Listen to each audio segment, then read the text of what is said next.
Good evening, everyone. If you don't know, you should know. My name is Rameez and I am a filmmaker and a film critic, and it's been a while since I reviewed a TV show. It's been a while since I reviewed a season of anything. I have yet to watch season 5 of The Wire. I'm still taking in season 4. However, I am giving you something else. Another cop show. A brilliant cop show. Let's go back a decade and a half. And we are reviewing the series, The Shield. You ever know somebody's guilty but just don't have the evidence? I'm tired of people getting away with murder. Just bumping things up a level. Well, what level is that? Prison? Shut up! You're stupid! Shame!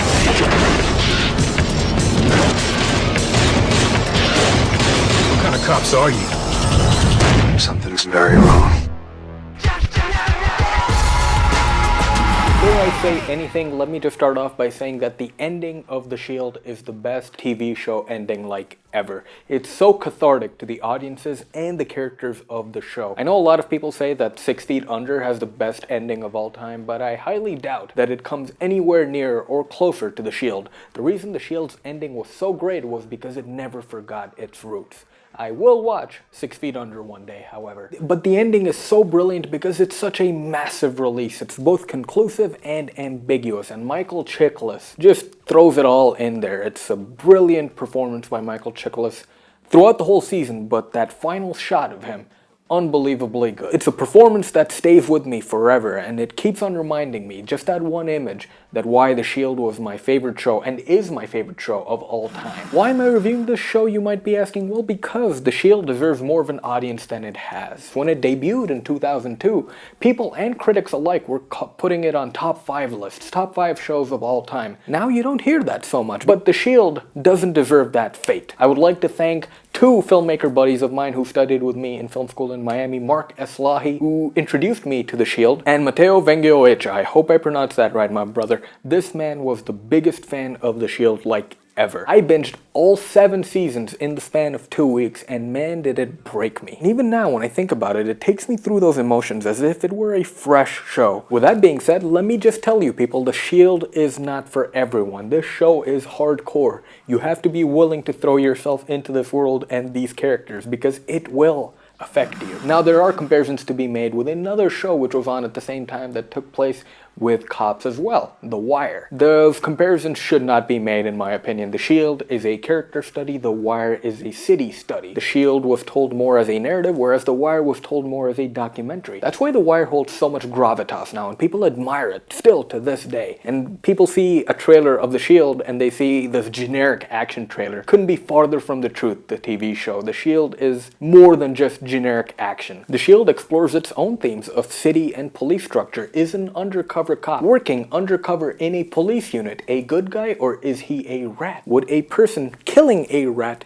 be a good guy or a criminal? The Wire does share some great qualities with The Shield, however. What is one of those qualities? Real characters. Every character in The Shield feels real. Everyone has their own agenda. No one's doing this for a collective cause. None more real than Vic Mackey, the leader of the strike team, an anti-gang unit which was based off of LA's own Rampart unit. Vic is an immoral and corrupt cop who begins the process of digging his grave in the very first episode. It's incredible. The very first episode of the show mattered in the very last episode of this show. He's an incredible character, and this show was released at a time when anti-heroes were a very big thing. Tony Soprano, The Sopranos just started, and Vic Mackey is up there in the top 5 characters in a TV show of all time. He definitely deserves a spot up there with Tony Soprano and Walter White. Vic Mackey was a savior of people and despised bad people with a passion, no matter if you're a criminal or a cop. The show studies and asks the question over and over, can you justify bad deeds? Albeit done in dozens of films, Vic Mackey was a person you could believe in, and same goes for Shane Vendrell, played by the incredible Walton Goggins.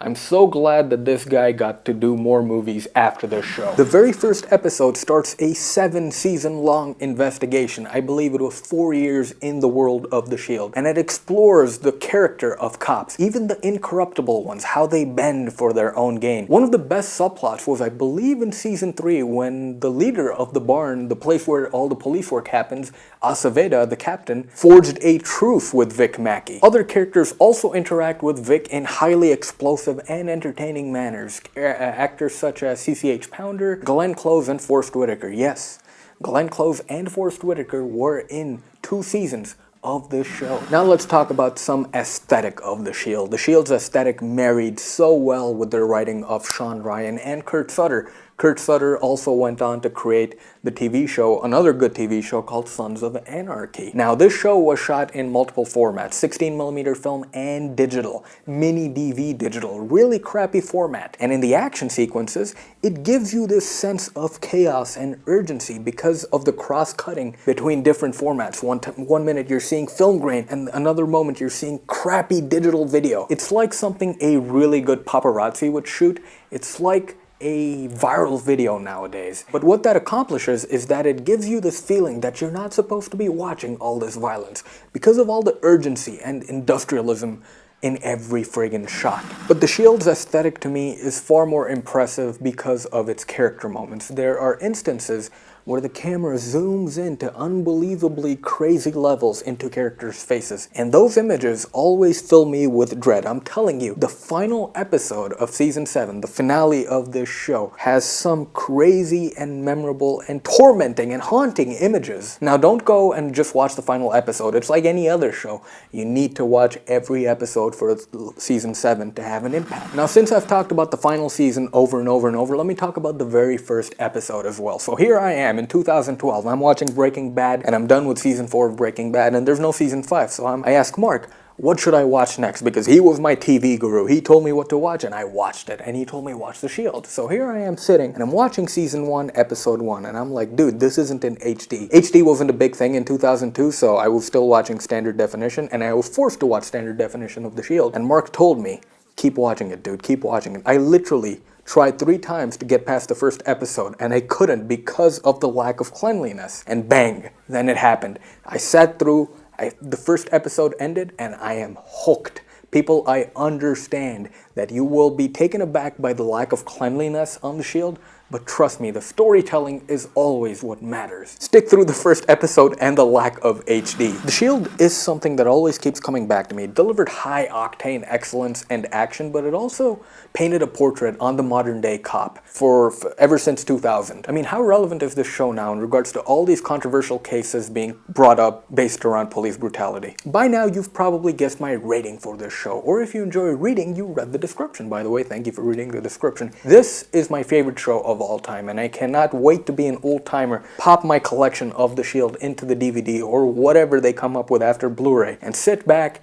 and while I'm bitching about the Hollywood crash and how movies aren't good enough anymore, I'm enjoying good old classic TV. 5 out of 5 for The Shield. Please people, I urge you to watch this show. You'll become a special part of this group that introduces other people to The Shield. Every person I've turned onto this show has enjoyed it and has thanked me for taking them on this emotional ride thanks to the show. Like The Wire, it studies the effect of structures in different ways and thus stamps itself in time. Yes, both The Shield and The Wire are incredibly dated shows. They're dated, but they're relevant. Being dated is not a bad thing. Again, people, I urge you to take your time and watch this show. I binged it in 2 weeks and I think you'll do the same.